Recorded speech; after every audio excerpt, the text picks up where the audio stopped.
Bonjour ou bonsoir, selon l'heure à laquelle vous nous regardez. Ici Adnan Benchakroun, votre chroniqueur au micro de l'ODJ Média. Aujourd'hui, on va parler d'un sujet d'actualité internationale qui mérite qu'on prenne 2 minutes pour l'analyser ensemble, l'illusion du contrôle et la réalité des rapports de force entre Israël et Washington. En effet, l'équilibre diplomatique autour du conflit israélo-palestinien est en train de basculer. En l'espace de quelques jours, l'Australie, le Canada et le Royaume-Uni ont officiellement reconnu l'État de Palestine, brisant un tabou longtemps verrouillé par l'alignement occidental sur Washington. La France, de son côté, s'apprête à porter ce geste à l'ONU dès cette semaine. Ces prises de position successives ne sont pas de simples signaux symboliques, elles marquent un tournant stratégique majeur, révélant une fracture croissante entre les États-Unis et plusieurs de leurs alliés les plus proches. Derrière cette dynamique, c'est la place réelle d'Israël dans l'architecture mondiale et la nature du soutien américain qui se trouvent interrogées. Pas de langue de bois, pas de jargon inutile, juste un regard critique, un peu d'ironie comme d'habitude, et l'envie d'ouvrir le débat. Alors allons-y. Commençons par le commencement si vous le voulez bien. Dans l'imaginaire collectif, surtout en Europe et au Moyen-Orient, l'AIPAC incarne une sorte de marionnette invisible qui tirerait les ficelles de la politique étrangère américaine. Ses dîners fastueux, son influence sur les campagnes électorales, ses relais dans les médias donnent le sentiment d'un pouvoir quasi absolu. Pourtant, réduire l'engagement américain vis-à-vis d'Israël à un simple produit du lobbying relève d'un raccourci commode.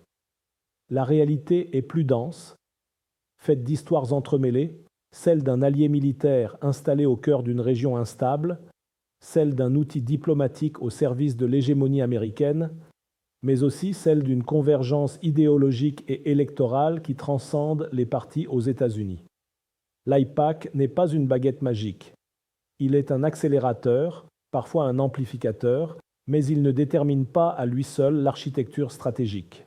La valeur d'Israël pour Washington s'explique d'abord par sa position et ses capacités. Installé au bord de la Méditerranée orientale, à quelques heures de vol du Golfe, de l'Iran et de l'Afrique du Nord, l'État hébreu est une base avancée idéale. Ses forces armées coopèrent étroitement avec le Pentagone. Ses entreprises d'armement servent de champ d'expérimentation pour de nouvelles technologies. Ses services de renseignement alimentent le réseau mondial américain. Autrement dit, Israël est plus qu'un allié. Il est un laboratoire stratégique. La supériorité militaire qu'il entretient dans la région profite autant à ses propres intérêts qu'à ceux de Washington, qui y trouve un relais permanent de projection de puissance. À cette dimension s'ajoute une couche intérieure déterminante. Le soutien à Israël s'inscrit dans le jeu électoral. Les évangéliques voient en Israël l'accomplissement d'une promesse biblique et pèsent lourd dans le parti républicain. Une partie du Parti démocrate continue de défendre l'image d'Israël comme seule démocratie du Moyen-Orient, symbole d'un monde à défendre contre l'autoritarisme. Enfin, les communautés juives américaines, très diverses politiquement, constituent une force civique et électorale qui renforce l'attention portée à ce dossier. Ainsi, le soutien américain ne relève pas seulement de la géopolitique froide, mais d'un consensus narratif qui structure le paysage politique depuis plus de 50 ans.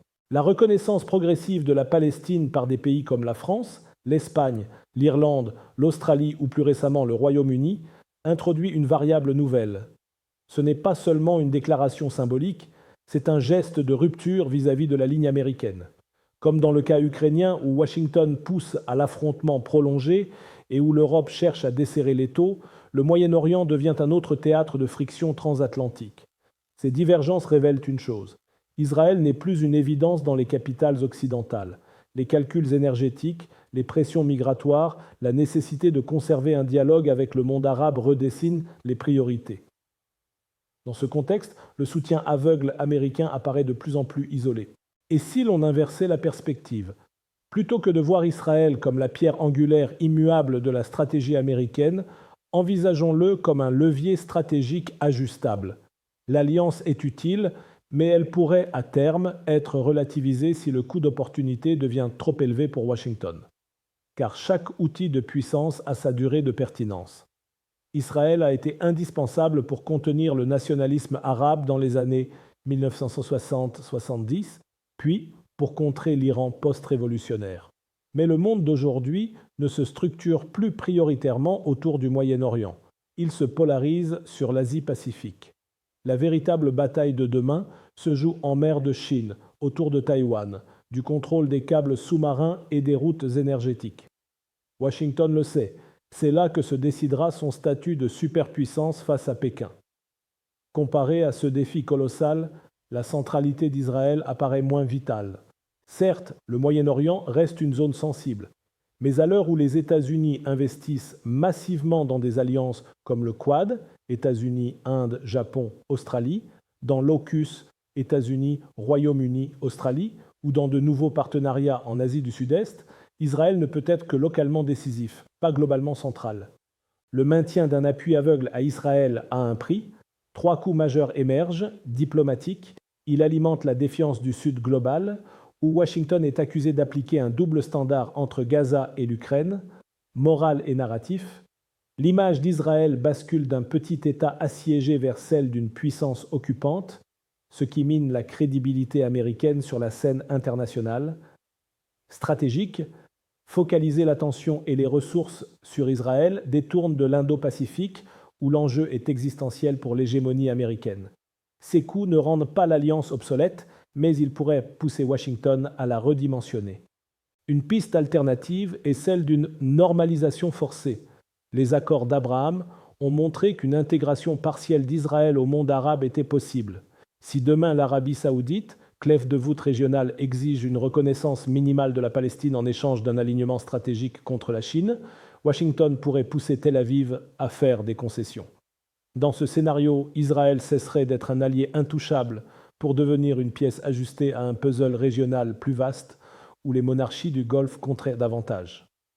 Un autre élément déterminant est interne, la bascule générationnelle. Les sondages montrent que les jeunes Américains, y compris au sein du Parti démocrate, sont de plus en plus critiques vis-à-vis de la politique israélienne. Les mobilisations étudiantes, les débats sur l'apartheid israélien, les prises de position de minorités latino, afro-américaines et musulmanes annoncent une mutation. Si cette tendance s'ancre, l'équation électorale change. Le soutien à Israël pourrait devenir polarisant et non plus consensuel. L'AIPAC perdrait alors une part de sa puissance d'influence et Washington verrait dans Israël un atout électoral moins sûr qu'auparavant. Dans l'horizon alternatif, Israël ne disparaît pas de l'équation. Il garde des atouts solides, une supériorité militaire et technologique régionale, une expertise clé dans le domaine du renseignement et de la cybersécurité, une alliance militaire durable avec le Pentagone. Mais ce statut se relativiserait. Israël ne serait plus l'alpha et l'oméga de la politique américaine au Moyen-Orient, mais un maillon important dans une chaîne plus large où d'autres acteurs, Inde, Japon, Arabie saoudite, compteraient davantage pour l'ordre mondial de demain. Pour conclure cette analyse, l'idée que l'AIPAC dirige la politique américaine est une fable commode qui masque la vraie complexité des rapports de force.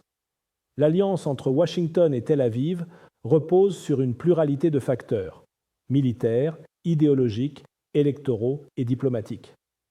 Mais cette alliance n'est pas gravée dans le marbre.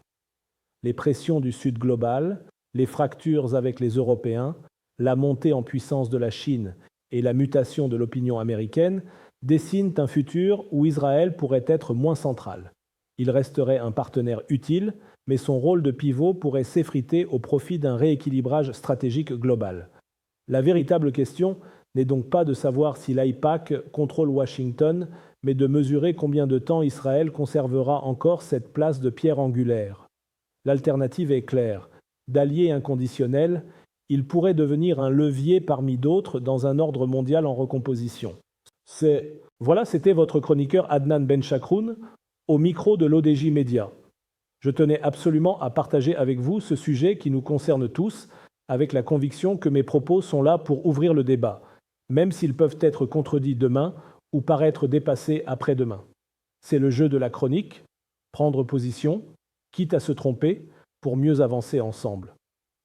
On se retrouve très bientôt pour une nouvelle chronique, toujours avec la même liberté de ton et le même regard critique. À la prochaine si vous le voulez bien. Et n'oubliez pas de vous abonner à notre chaîne YouTube LODJ24 pour ne rien rater. Vous êtes chaque jour plus nombreux à nous suivre et c'est ce qui donne tout son sens à cette aventure. C'est